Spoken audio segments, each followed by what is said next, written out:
I tried hard to be proud of my service, but all I could feel was shame. And racism could no longer mask the reality of the occupation. These were people, these were human beings.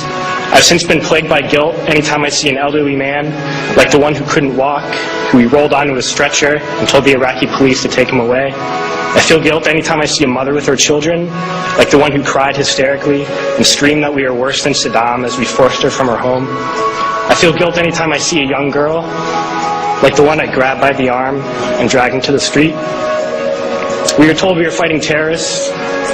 The real terrorist was me, and the real terrorism is this occupation.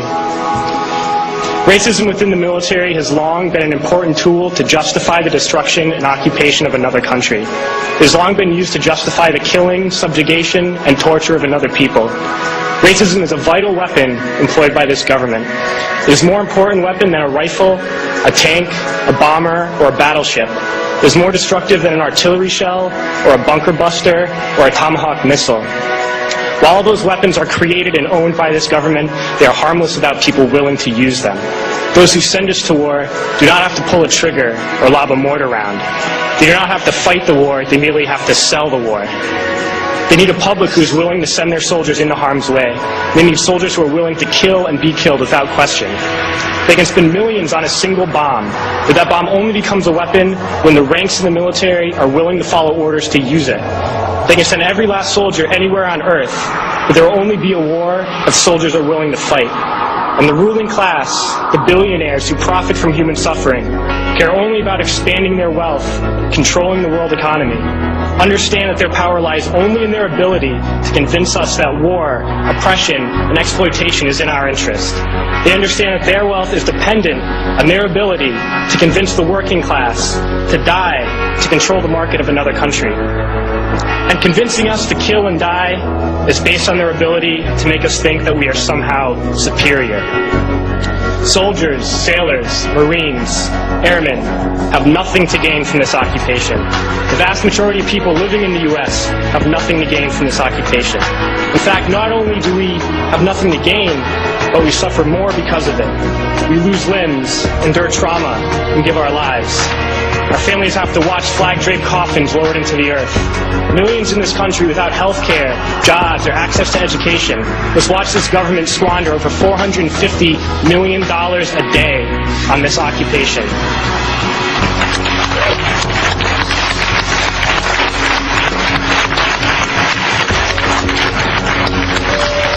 Poor and working people in this country are sent to kill poor and working people in another country to make the rich richer. And without racism, soldiers would realize that they have more in common with the Iraqi people than they do with the billionaires who send us to war.